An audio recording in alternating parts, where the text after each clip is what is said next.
So student, आज अपन पढ़ेंगे series connection of to port network.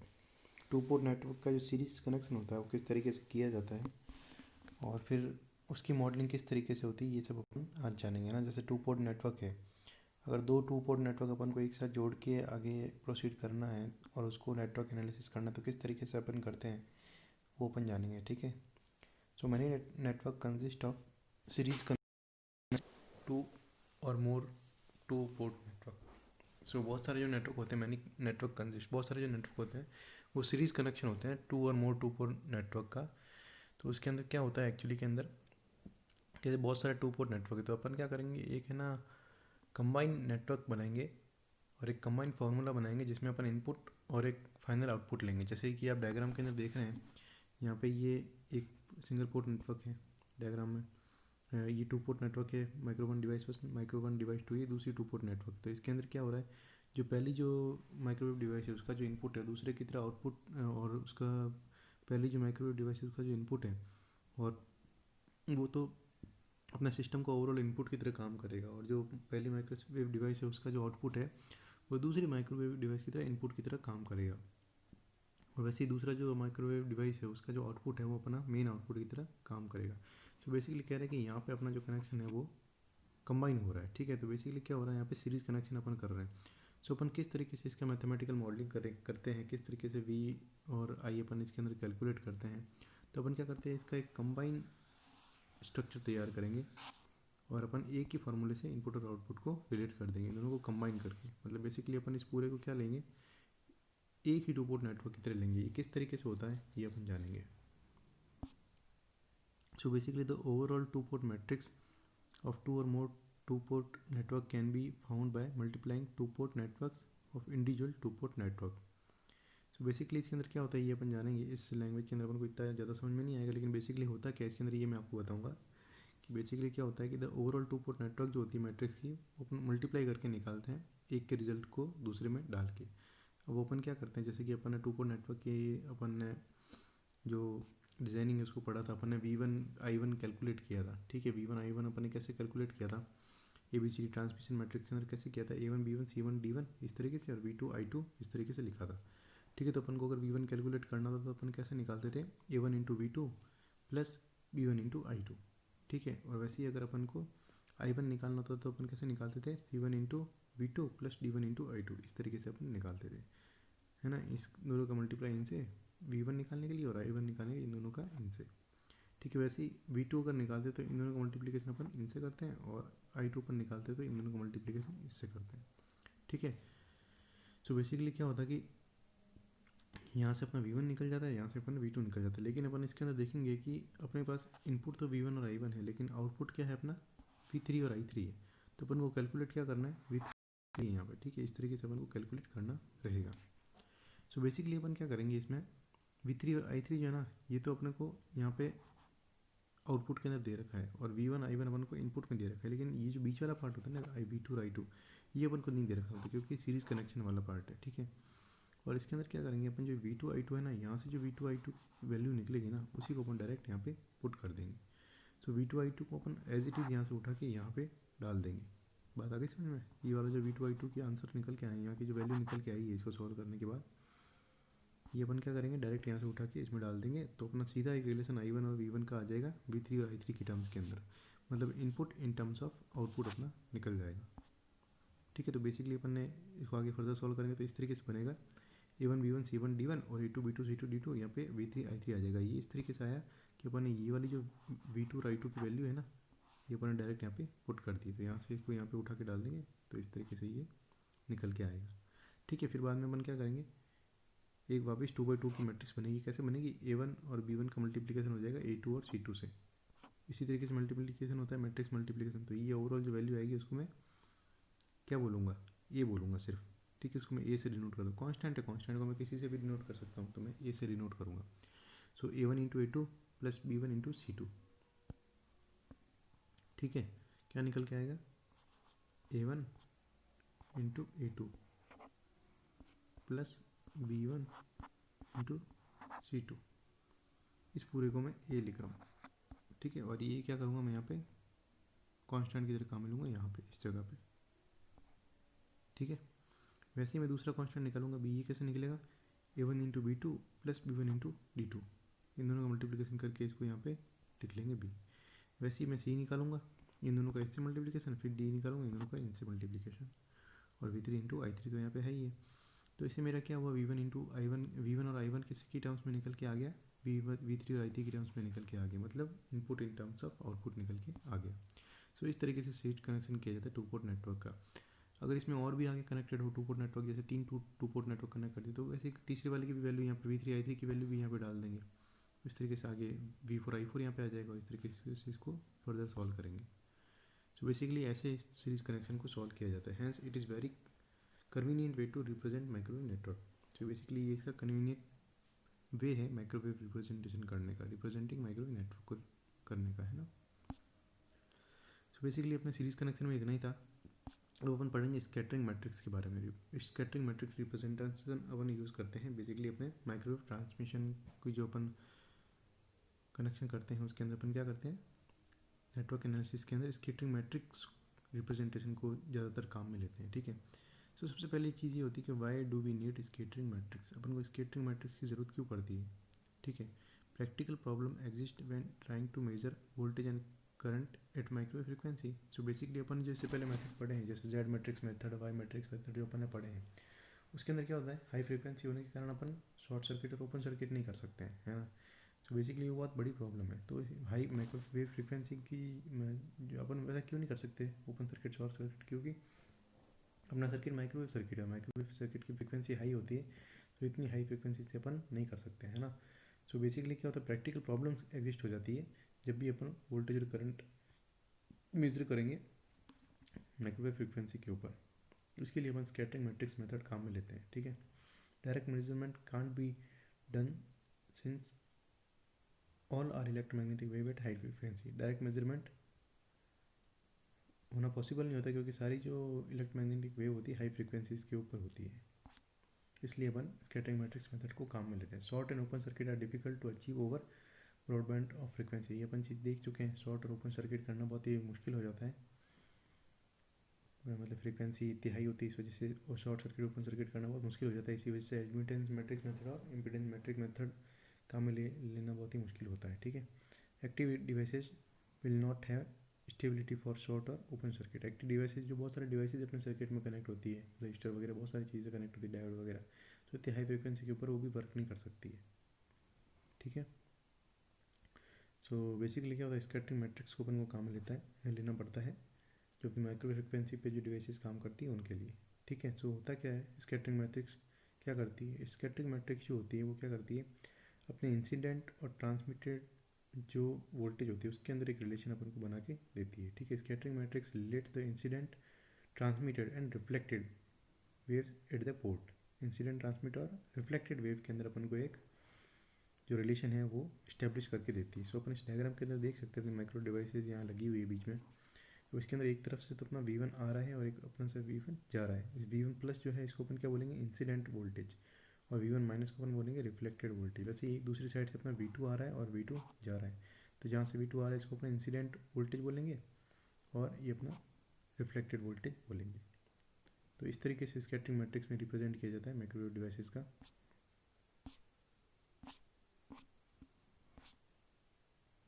Scattering matrix can be directly measured with network analysis. Scattering matrix को directly अपन major कर सकते हैं network analyser के द्वारा, अपन डायरेक्टली मेजर कर सकते हैं स्कैटरिंग मैट्रिक्स को, है ना।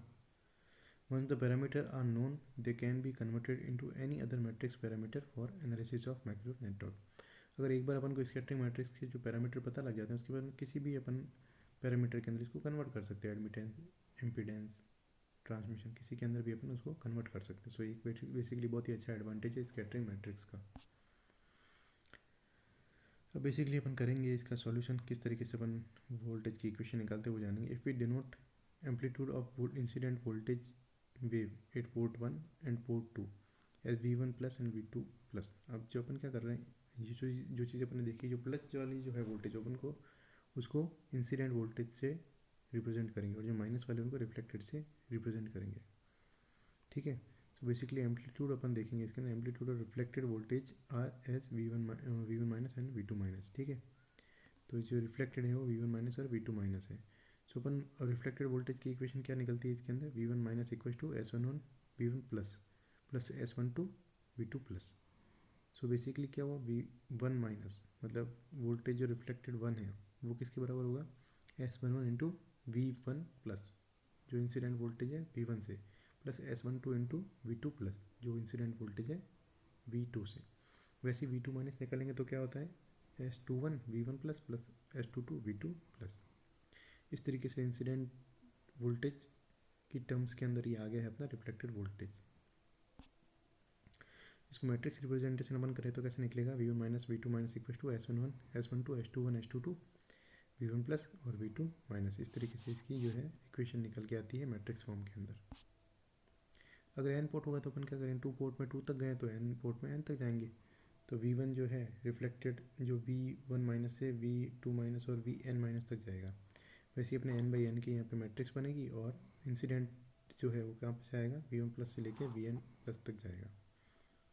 ठीक है, where Sij is defined as Vi minus divide by Vj plus. ठीक है, Sij कैसे निकालेंगे, जैसे अपन यहाँ पे अगर बात करें इस इक्वेशन में, जैसे S11 अपन को निकालना है तो इसको अपन को 0 करना पड़ेगा। तो S11 क्या निकल के आएगा, V1 minus divide by V1 plus. और वैसे ही अगर अपन को S12 निकालना तो इस वाले पार्ट को अपन को 0 करना पड़ेगा। 0 करना है तो अपन क्या करेंगे, यहाँ पे 0 करना है तो इसको 0 करेगा और है ना अपना S12 निकल के आएगा V1 minus divide by V2 plus, इस तरीके से निकल के आएगा। ठीक है, तो इस तरीके से अपन इसके अंदर कांस्टेंट की वैल्यूज़ निकालते हैं। तो इसके बाद अपना आता है कि अगर एन पोर्ट नेटवर्क की इसकी अपन बात करें, for N port network we can write Sij के अपन समझ चुके हैं क्या होते हैं। Sij होगा V1 minus Vi minus divide by Vj plus, इस तरीके से। और ये एन पोर्ट के लिए इनपुट के लिए है और ये एन पोर्ट आउटपुट के लिए है। ठीक है, it means it is ratio of voltage wave reflected at port I where voltage wave Vj plus incident at port J। ठीक है, सो बेसिकली Sij अपन निकालते हैं, उसके अंदर Vi जो होता है अपन को पता है, Vi जो इंसिडेंट वोल्टेज बताता है I वाले पोर्ट के ऊपर। ठीक है, और Vj जो है वो Vi माइनस है तो मतलब रिफ्लेक्टेड वोल्टेज बताता है I पोर्ट के ऊपर, और Vj प्लस जो है वो इंसिडेंट वोल्टेज बताता है J पोर्ट के ऊपर।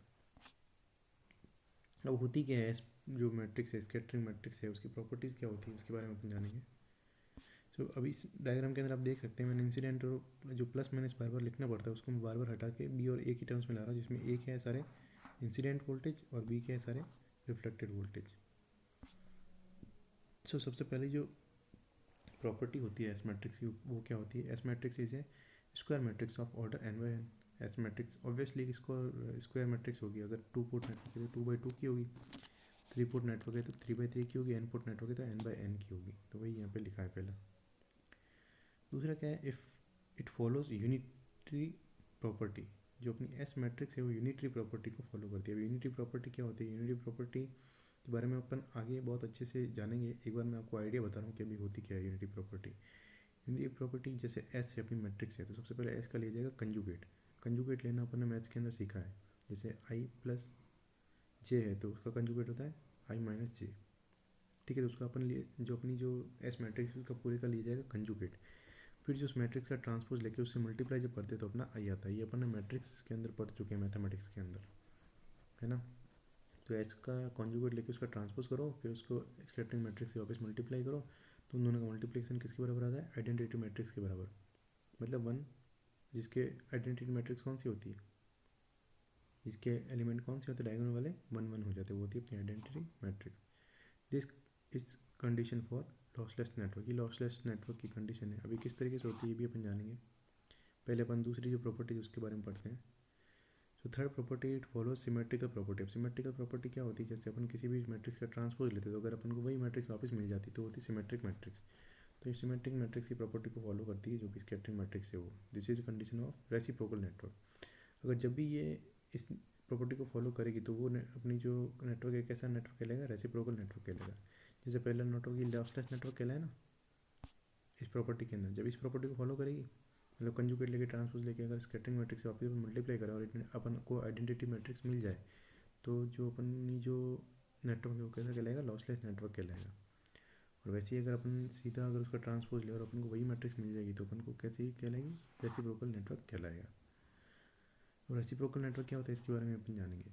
All diagonal element of S matrix will be zero under perfectly match condition. Perfectly match condition के अंदर क्या होगा, जो अपने डायगोनल एलिमेंट है वो कैसे हो जाएंगे, जीरो।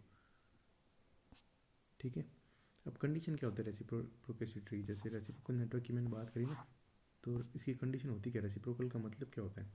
जैसे कि अपनी जो एक साइड से अपना वोल्टेज है वो A1 आया तो उसका रिफ्लेक्टेड वोल्टेज कौन सा है, B1, टू पोर्ट नेटवर्क है अपना ही, ठीक है। और दूसरी तरफ से अपना वोल्टेज V2 आया तो उसका रिफ्लेक्टेड वोल्टेज है B2, इस तरीके से, ठीक है।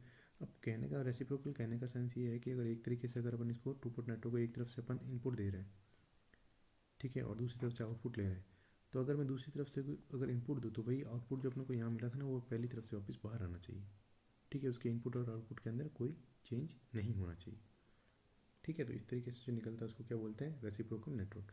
सो इस स्पेशल कंडीशन के अंदर जो एस एलिमेंट जो होता है अपना वो क्या निकल के आता है, S21 इक्वल टू S12 निकल के आएगा, S21 इक्वल टू S12 निकल के आएगा।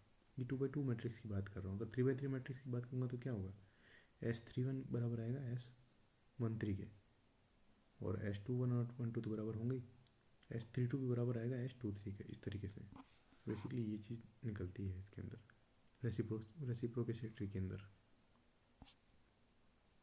ठीक है।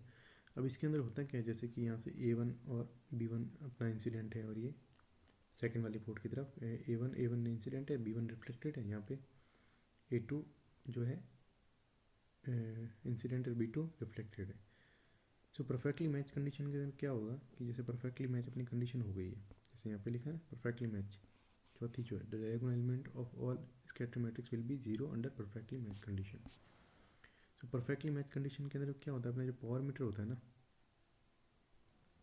परफेक्टली मैच के अंदर पावर मीटर यहाँ पे हो जाता है अपना जीरो, मतलब जो भी अपना जो यहाँ पे अपन जो भी सेकंड पोर्ट के ऊपर जो भी इंसिडेंट वोल्टेज होगा वो क्या होगा, टोटल रिफ्लेक्ट हो जाएगा, ठीक है। सो S21 अपन कैसे लिखते हैं, जैसा कि अपन आगे पहले जान चुके हैं, S21 कैसे लिखते हैं, B2/A1 लिखा जाता है, ठीक है। S21 लिखा जाता है B2/A1। अब वैसे ही अगर अपन बात करें, अगर पहले जो अपना टू पोर्ट नेटवर्क है उसके पहली फर्स्ट साइड की या फिर इनपुट साइड की अगर बात करें, ठीक है, तो उसके अंदर परफेक्टली मैच कंडीशन अगर अपन लगाना चाहे, परफेक्टली मैच कंडीशन में क्या होगा, जो इंसिडेंट होगा वो टोटली हो जाएगा रिफ्लेक्ट। तो जो अपना S12 में निकालना, S12 किसके बराबर आएगा, B1/A2 के बराबर, B1/A2 के बराबर आएगा, ठीक है। जैसे कि S21 B2/A1 है, वैसे ही S12 B1/A2 के बराबर आएगा।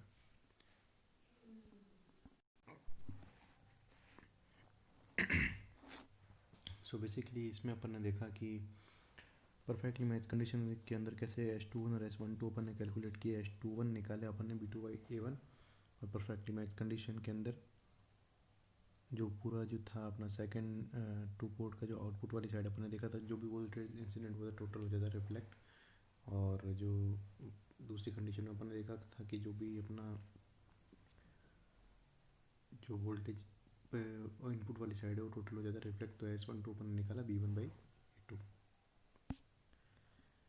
तो बेसिकली कंडीशन जो है रेसिप्रोकल नेटवर्क की क्या होती है, जैसे S12 इक्वल टू S21 होता है तो इसको अपन बेसिकली किस तरीके से लिखेंगे, Sij इक्वल टू Sji, ठीक है। सो Sij अगर Sji की इक्वल हो चुका है ना, S12 किसके बराबर आया, S21 के बराबर आया है ना, जैसे ये वाली कंडीशन अपन ने निकाली अभी, तो S12 किसके बराबर आता है, S21 के बराबर आता है, ठीक है।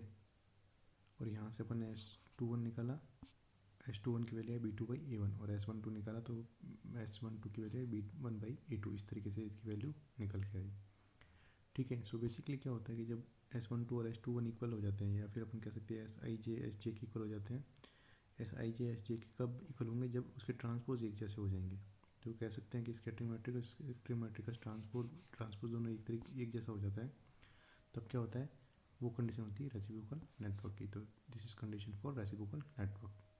बेसिकली यही है, इसके अंदर अपन को जानना कि रेसिप्रोकल नेटवर्क किसको कहते हैं, जब अपन स्कैटरिंग मैट्रिक्स का ट्रांसपोज लेते हैं और वो स्कैटरिंग मैट्रिक्स के इक्वल आ जाता है तो अपना नेटवर्क कैसा होता है, रेसिप्रोकल नेटवर्क होता है। अपन को बेसिकली इसमें इतना ही जानना है। और नेक्स्ट जो चीज़ अपन ने देखी वो कौन सी थी, एक तो रेसिप्रोकल नेटवर्क देख लिया, दूसरी अपन ने देखी perfectly match condition. Perfectly match condition में क्या हो जाएगा, जब अपने जो डायगोनल एलिमेंट है सारे जीरो हो जाएंगे, ठीक है, तो फिर क्या होगा, अपनी जो मैट्रिक्स है वो कैसी हो जाएगी, अंडर परफेक्टली मैच कंडीशन के अंदर आ जाएगी, ठीक है। एक अपन ने जो ये पढ़ी थी लॉसलेस नेटवर्क, इसके बारे में अपन जानेंगे अब। So condition for matrix to be lossless, क्या कंडीशन होती है अपनी मैट्रिक्स की लॉसलेस होने के लिए, ये अपन जानेंगे। फॉर लॉसलेस नेटवर्क क्या होता है, अपन ने जाना है कि कंजुगेट लेके जब अपन ट्रांसपोज लेते हैं और अपन स्कैटरिंग मैट्रिक्स से वापस उसको मल्टीप्लाई करते हैं, तो अपना अगर आइडेंटिटी मैट्रिक्स अपन को मिलती है तो अपन उसको बोलते हैं लॉसलेस नेटवर्क। तो लॉसलेस नेटवर्क का कहने का सेंस क्या है, अपना जो इनपुट पावर है वो किसके बराबर होना चाहिए, आउटपुट पावर के, मतलब जो भी अपन ने इनपुट दिया है वो किसके बराबर होना चाहिए, टोटली आउटपुट के बराबर आना चाहिए, ठीक है। या फिर जो अपनी आउटपुट पावर है वो किसके बराबर आना चाहिए, इनपुट पावर के बराबर आनी चाहिए, कोई भी लॉस नहीं होना चाहिए। तभी तो अपने जो अगर कोई लॉस ही नहीं हुआ, जो भी अपने इनपुट दिया वो कंप्लीट किस में जाएगा, आउटपुट के अंदर जाएगा। सो अपनी जो आउटपुट पावर क्या है, आउटपुट क्या निकल रहा है, यहाँ से B1 निकल रहा है, यहाँ से B2 निकल रहा है, ठीक है। सो अपन किस तरीके से निकलते हैं आउटपुट पावर को, B1 square plus B2 square, ये किसके बराबर आना चाहिए, इनपुट पावर क्या है अपनी, A1 square plus A2 square, इसके बराबर आ जाना चाहिए, ठीक है। सो बेसिकली अपन बी निकालते तो बी अपना क्या होता है, S इंटू ए, अपने मैट्रिक्स फॉर्म के अंदर देखा है। बी जो होता है क्या है, रिफ्लेक्टेड वोल्टेज होता है वो बी होता है, इसके नेटवर्क फॉर्म अपन देख चुके हैं। सो बी क्या होता है, B1 B2, और एस होता है S12 S21 S11 S12 S21 S22, और ये होता है A1 और A2। सो बेसिकली जो अपन इसका कंजुगेट करेंगे, तो कंजुगेट किस तरीके से करेंगे, बी का अगर अपन कंजुगेट करेंगे तो क्या आएगा, बी का कंजुगेट आएगा इस तरीके से, बी कंजुगेट B1 का कंजुगेट B2 का कंजुगेट, और इसका ले लिया अपन ने ट्रांसपोज, ठीक है। इसका अपन ने ले लिया ट्रांसपोज, इसका ट्रांसपोज लेके अपन इसे मल्टीप्लाई करते तो क्या निकल के आता है, B1 square plus B2 square.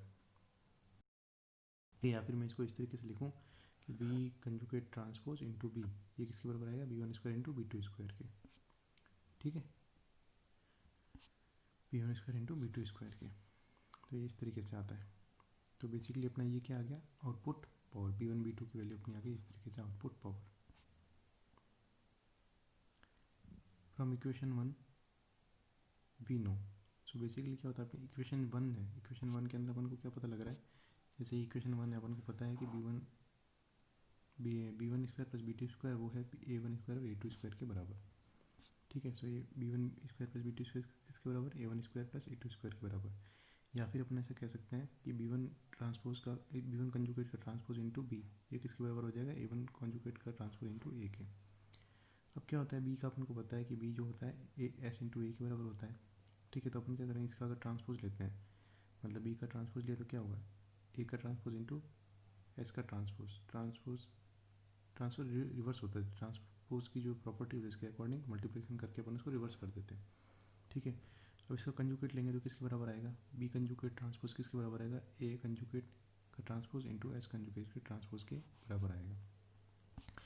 अब अपन क्या कर रहे हैं, पुटिंग 4 and 5 इन 3, जो भी 4 और 5 से अपन को मिला है, ठीक है, ये अपन किसमें 3 के अंदर पुट कर रहे हैं, ठीक है। मतलब सबसे पहले अपन क्या करेंगे, इस बी कंजुगेट ट्रांसपोज है उसकी वैल्यू अपन यहाँ पे पुट कर रहे हैं, और बी की वैल्यू अपन यहाँ से पुट कर रहे हैं इसके अंदर। सो क्या निकल के आएगा, इस तरीके से निकल के आएगा। सबसे पहले कंजुगेट वाले अपन लिख लेंगे और ट्रांसपोज लिख लेंगे, और जो अपना बी है एस ए ये अपन यहाँ पे लिख लेंगे। ये किसके बराबर आया, ए कंजुगेट ट्रांसपोज इंटू ए के बराबर आया, ठीक है। अब इस पूरे पार्ट को अपन क्या करेंगे,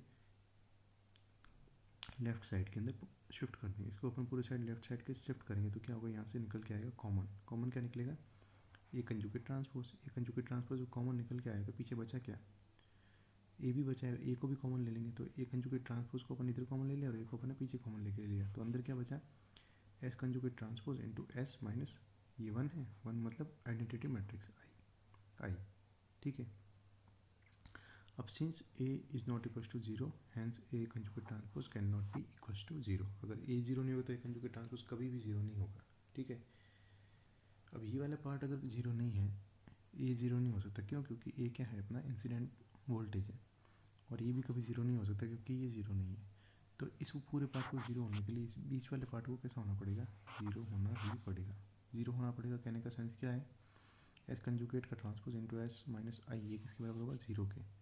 ये अगर 0 के बराबर होगा तो अपना क्या निकल के आएगा, S conjugate transpose into S equals to I के बराबर निकल के आएगा, ये निकल के आएगा आई के बराबर। ठीक है, तो बेसिकली अपन ने ये पढ़ा है कि ये किसकी कंडीशन निकल के आई है, फॉर लॉसलेस नेटवर्क। तो लॉसलेस नेटवर्क के अंदर क्या निकल के आता है, S conjugate transpose into S किसके बराबर होता है, आई के बराबर होता है।